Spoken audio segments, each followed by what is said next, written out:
Allô tout le monde! Aujourd'hui, on se retrouve pour un premier tutoriel sur ma chaîne. Je suis super contente d'enfin pouvoir vous en faire un. J'avais pas trop d'idées encore, là, mais là, j'ai eu une illumination en commençant mon nouveau dessin. Je vais vous montrer comment je fais mes cheveux, comment je colore mes cheveux. En fait, j'ai rien inventé. On est sûrement des milliers de filles et d'hommes qui colorent ses cheveux de la même façon parce que c'est une façon vraiment facile qui donne un super beau résultat. Donc, moi, je vais vous montrer à faire une mèche comme celle-là, mais je peux vous montrer un résultat un peu plus complet. Le dessin n'est pas terminé, mais les cheveux, oui. Donc, ça va vous donner quelque chose dans ce genre-là. Pour arriver à un résultat comme ça, il vous faut 4 crayons. 4 crayons de la même teinte, ou si vous voulez faire des cheveux arc-en-ciel, c'est à vous. Vous avez le droit. Hein? Moi, pour ce dessin-là, je vais faire les cheveux mauves.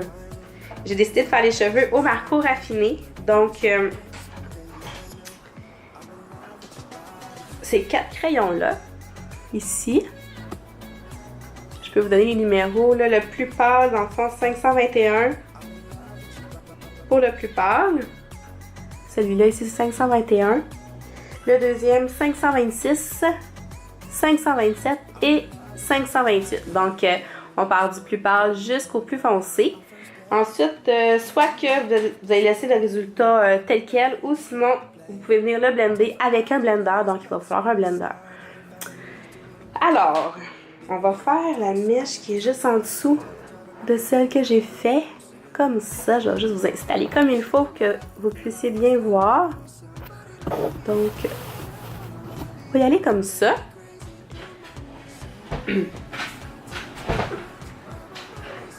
C'est vraiment simple, je vous le dis, ça sera pas long parce que c'est vraiment facile à faire.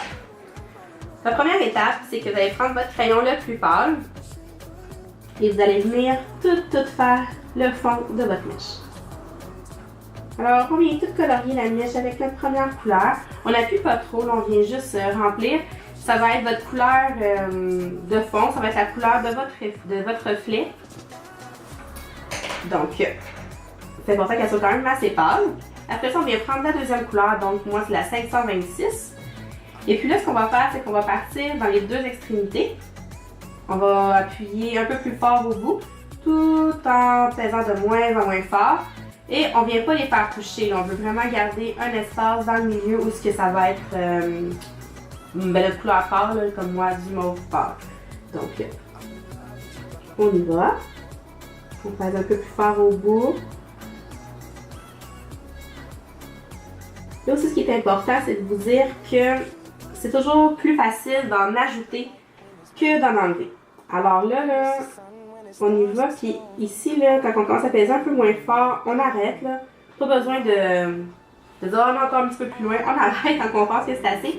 Puis au pire, on va pouvoir revenir après ça puis en ajouter si on trouve qu'on n'a pas été assez loin dans notre reflet.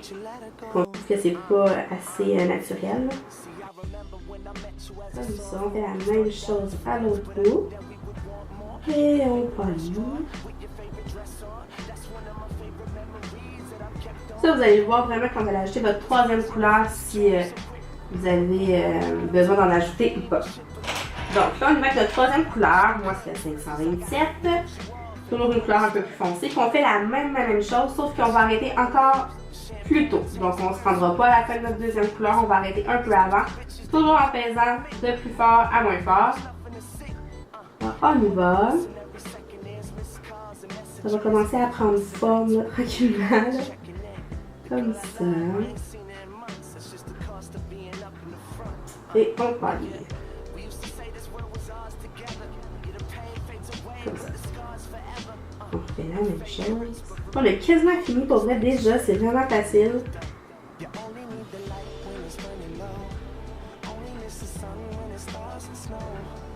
Et voilà. Comme là, moi je vois que ici ça me fatigue un petit peu. Je vais ajouter un peu de mauve là. J'espère que vous voyez bien. Comme ça. Là, on va venir avec notre mauve le plus foncé. Donc, moi, c'est le 528. Puis lui, on va venir faire les bouts qu'on monte vraiment pas haut. Là. On fait vraiment les extrémités. C'est pour donner de la profondeur au dessin. On essaie vraiment de pas trop monter. En tout cas, c'est peut-être une question de goût, là, mais moi j'aime ça quand c'est pas trop haut. Là. Ça vient juste ajouter un peu de profondeur à notre mèche.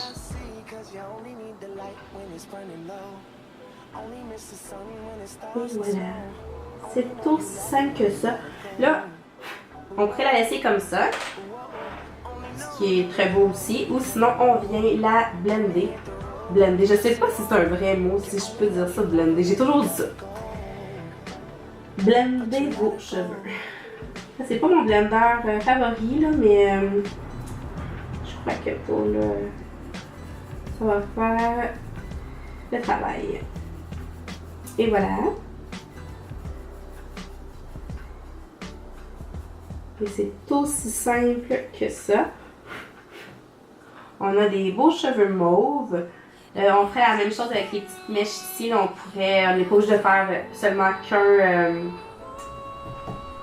un reflet. On pourrait en faire plusieurs, dépendamment comment la mèche est placée. Mais c'est le même principe. Là.